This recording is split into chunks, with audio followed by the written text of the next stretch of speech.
23 जनवरी 2022 को हुई थी और जो भी ब्राह्मण रीति रिवाज होते हैं उससे पूरे जैसे शादी होती है पूरे रीति रिवाज से हुई थी।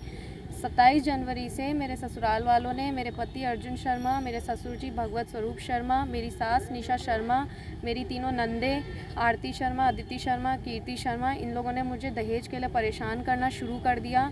मेरे घर वालों ने मुझसे इन लोगों से समझाइश भी करी थी, लेकिन फिर भी ये नहीं समझे और मुझे बार बार यही बोलते रहते थे कि जैसे हमने हमारी बेटियों को दहेज दिया, इतना इतना कैश दे के शादी करी, अगर तू तेरी माँ से 10 लाख रुपए कैश नहीं लाई, हमारा नया घर बन रहा है, उस नए घर के लिए सारा सामान नहीं लेकर आई तो तेरा जीना हराम कर देंगे, तुझे ज़िंदा मार देंगे, तो किसी को पता भी नहीं पड़ेगा। और उनके बड़े जमाई हैं अभिषेक राजौरिया जी और उनके पिताजी है श्री सुभाष चंद्र राजौरिया जी, वो पेशे से वकील है, तो उनके नाम की मुझे धमकियाँ देके घर में मारपीट करते थे। मेरा पति अर्जुन शर्मा मेरे से ज़बरदस्ती करता था, मेरे से बदतमीज़ियाँ करता था, मेरा गला दबा देता था। मेरी सास चुन्नी से मेरा गला दबा के मुझे दीवार में धक्का दे देती थी। मेरे ससुर ने भी मेरे साथ बदतमीज़ी करने की कोशिश करी है, मेरे कमरे में आ जाता था, मेरे साथ छेड़छाड़ करता था और मुझे परेशान करते थे।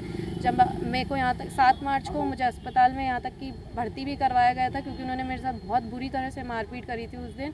फिर उस दिन जब मेरे घर वाले आए, मेरे घर वालों को जब ये बात पता पड़ी तो उन्होंने समझाया तो नहीं समझे और कहते हैं जब तक ये हमारे को सामान ला के नहीं देगी इसके साथ ऐसा ही रहेगा। मैंने स्कूल में फिर नौकरी भी ज्वाइन करी कि उनका जो भी खर्चा वर्चा होगा मैं उठाऊँगी, क्योंकि मेरे फादर नहीं हैं, मेरी मम्मी अकेली है जिन्होंने सब कुछ किया है हमारे लिए। तो मैंने फिर इसलिए नौकरी भी ज्वाइन करी। तो वो मेरे स्कूल के बाहर आके मुझे परेशान करने लग गया, ब्लेड लेकर आता था और मुझे धमकी देता था कि अगर नहीं केस वापस लेगी, अगर किसी को भी कुछ भी बताया तो ये ब्लेड से तेरा गला काट दूंगा, तेरे को कोई ढूंढ भी नहीं पाएगा, ऐसी जगह फेंकवा दूंगा। मैंने उस बारे में भी उसको बोला, मुझे यहाँ तक कि फिर मैंने 25 मई को सबसे पहले पुलिस स्टेशन में कंप्लेंट फाइल की।